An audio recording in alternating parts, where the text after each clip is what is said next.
जय हिंद स्टूडेंट, मैं आशा करती हूँ कि आप सभी लोग स्वस्थ होंगे और इसके साथ ही आप सभी की प्रिपरेशन अच्छी चल रही होगी। आज हम बात करने वाले हैं digital personal data protection bill के बारे में। इस बिल को तैयार किया गया है, इसमें कई सारी इंपॉर्टेंट चीजें इसमें ऐड की गई हैं। देखिए, आप सभी को यह तो पता ही है कि आज के टाइम पर लगभग सभी के पास मोबाइल है, लैपटॉप है। लोग आज डिजिटल हो गए हैं, सभी लोग एक दूसरे से कनेक्ट हो चुके हैं। अब ऐसे में क्या होता है कि लोग कई सारे ऐप यूज करते हैं या कहीं पर अपनी जानकारी बिना जाने ही शेयर कर देते हैं। इन्हीं सारी चीजों को ध्यान में रखते हुए इस बिल को तैयार किया गया है। अब जैसे कि कई सारे लोग फेसबुक यूज करते हैं, व्हाट्सएप, इंस्टाग्राम इनको यूज करते हैं, वहां पर कई सारी इनकी निजी जानकारियां होती हैं।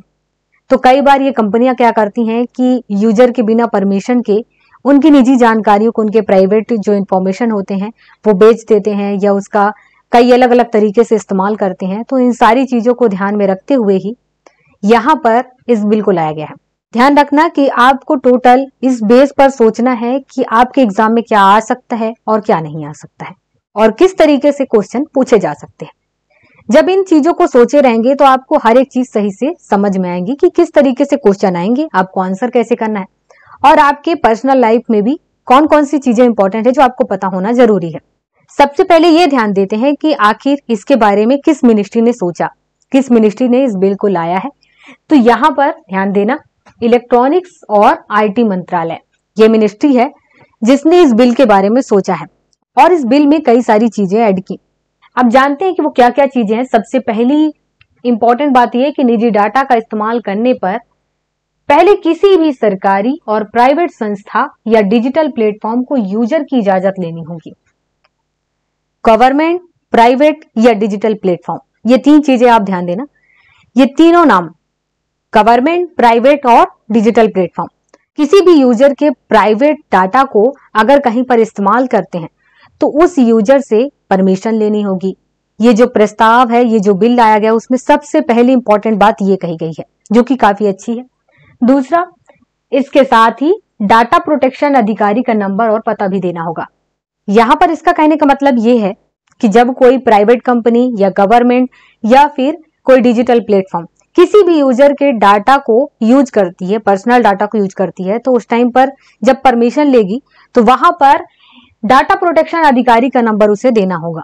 कभी भी किसी यूजर को ऐसा लगता है कि उसने परमिशन तो दे दिया है लेकिन अब वो परमिशन वापस लेना चाहता है, तो वो क्या करेगा, डाटा प्रोटेक्शन ऑफिसर को कॉल करेगा और उसके माध्यम से उस परमिशन को वापस ले लेगा। अब यहाँ पर क्या होगा कि यूजर ने परमिशन तो वापस ले लिया, तो यहाँ पर जो यूजर की जानकारी का उपयोग कर रहे थे उनको उस जानकारी का यूज करना रोकना होगा।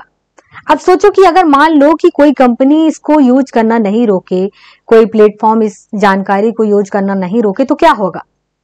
तो ऐसे टाइम पर भी इसके लिए नियम बनाया गया है। इन नियमों का पालन नहीं करने पर अधिकतम 500 करोड़ रुपए तक का जुर्माना लगाया जा सकता है।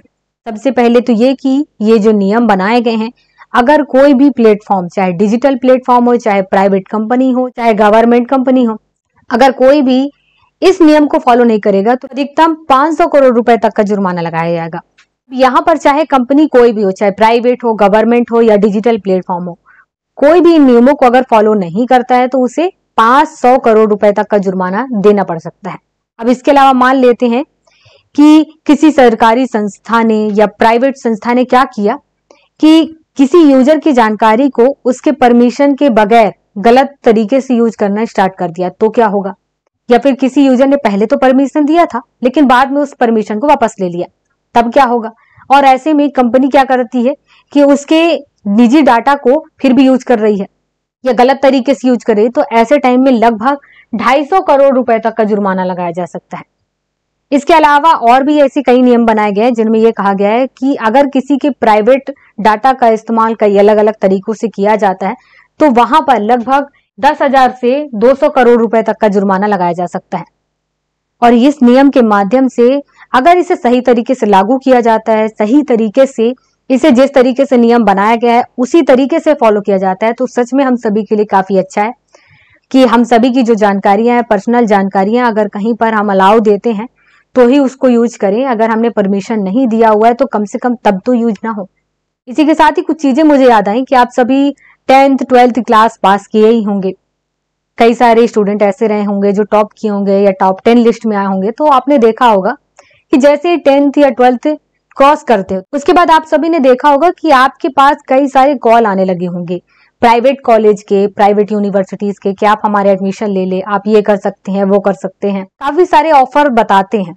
तो ये कहीं ना कहीं आपने सोचा है कि कहाँ आप 10th 12th कर रहे थे, पढ़ाई कर रहे थे, आपने तो कभी ऐसा नंबर कहीं शेयर नहीं किया, फिर कैसे इन यूनिवर्सिटीज को हमारे नंबर के बारे में पता चल जाता है, घर में फोन आने लगता है जैसे ही हमारा रिजल्ट आता है।